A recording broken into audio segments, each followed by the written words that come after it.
Hello friends, आज का हम करंट अफेयर्स देखते हैं। पहला है कि राष्ट्रीय समाचार में नरेंद्र तोमर ने लॉन्च किया ई नाम प्लेटफॉर्म। ई नाम प्लेटफॉर्म क्या है? तो ई मीन्स इलेक्ट्रॉनिक एंड नाम मीन्स नेशनल एग्रीकल्चर मार्केट।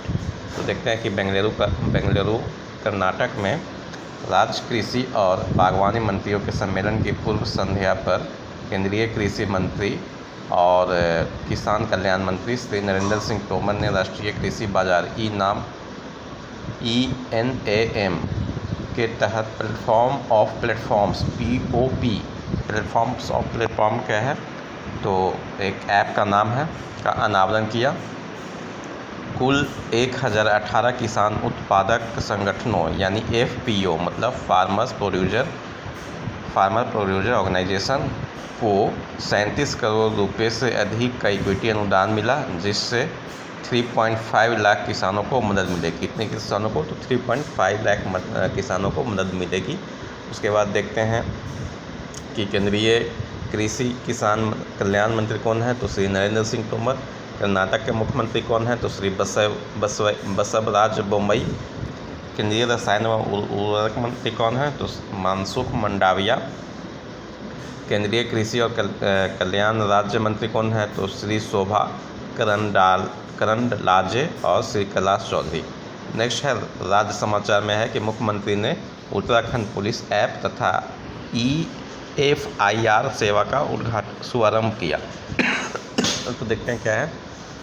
तो EFIR सेवा उत्तराखंड पुलिस ऐप मुख्यमंत्री पुष्कर सिंह धामी द्वारा पेश किया गया था। राज्य पुलिस की 5 ऑनलाइन सेवाएं पुलिस ऐप में एकीकृत है। कार्यक्रम में बोलते हुए धामी ने कहा कि ऐप जनता को बेहतर सेवाएं प्रदान करेगी एवं उन्होंने ये भी कहा कि इसको सरलीकरण, समाधान एवं निस्तारण के लिए के मंत्र के साथ जन सेवा के लिए किया गया बेहतर प्रयास है। नेक्स्ट देखते हैं उत्तराखंड के मुख्यमंत्री पुष्कर सिंह धामी है। नियुक्तियां में देखते हैं। तो नियुक्तियां में सबसे पहले गूगल पेरेंट अल्फ़ाबेट ने गोल्डमैन सैक्स के वेटरन मार्टी सावेज को बोर्ड में नियुक्त किया है। वॉल स्ट्रीट के दिग्गज Marty Chavez Google parent Alphabet Inc के बोर्ड में शामिल हो रहे हैं, जिससे प्रौद्योगिकी और दिग्गज को महत्वपूर्ण वित्तीय लाभ मिलेगा। नेक्स्ट है अल्फ़ाबेट इंक के CEO हैं सुंदर पिचाई। अल्फ़ाबेट के अध्यक्ष कौन हैं? तो जॉन एल हेनेसी। उसके बाद अल्फ़ाबेट इंक स्थापित कब हुआ? तो 2 अक्टूबर 2015 को कैलिफोर्निया USA में।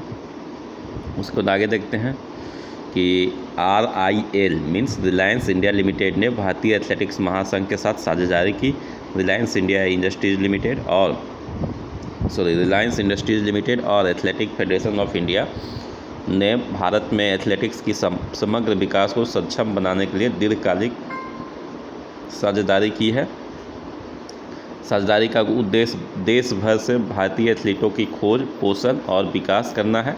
उन्हें रिलायंस फाउंडेशन पारिस्थितिक तंत्र का लाभ उठाकर Odisha Reliance Foundation athletics high performance centre और Sir HN Reliance Foundation hospital सहित विश्व स्तरीय सुविधाएं, कोचिंग और खेल विज्ञान और चिकित्सा का सहायता प्रदान किया जाएगा। उसके बाद आगे देखते हैं कि वेदांत ने IIT मद्रास में स्थापित स्टार्टअप डिटेक्ट टेक्नोलॉजीज़ के साथ साझेदारी की है।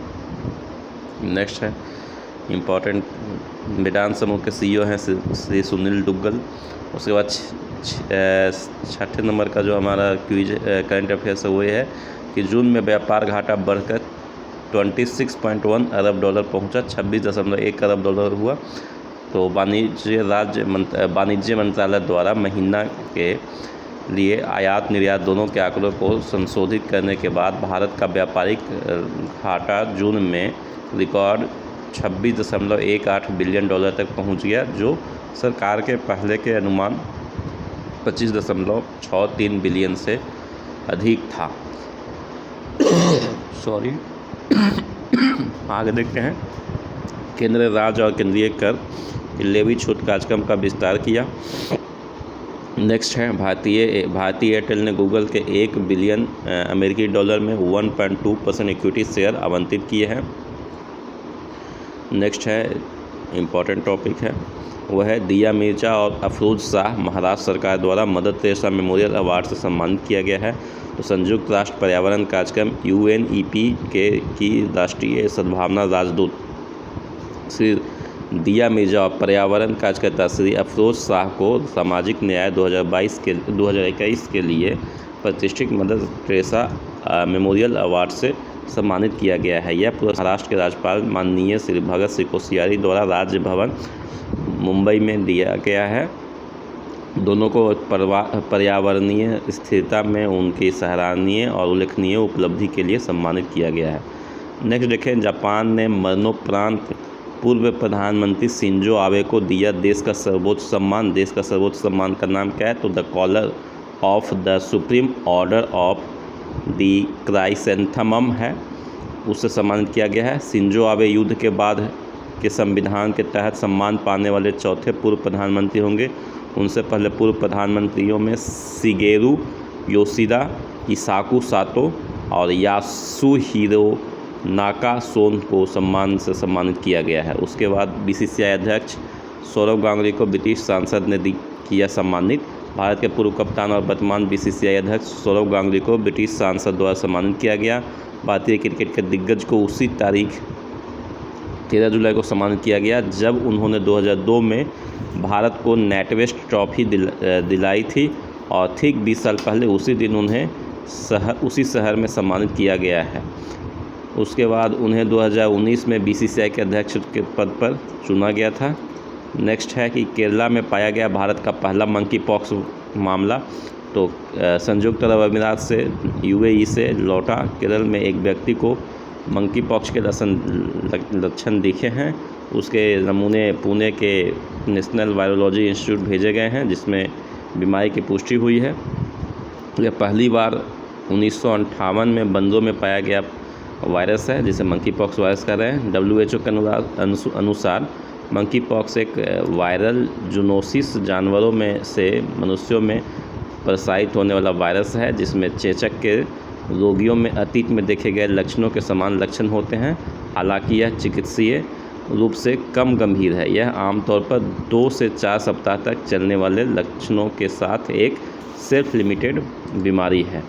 नेक्स्ट है SpaceX ISS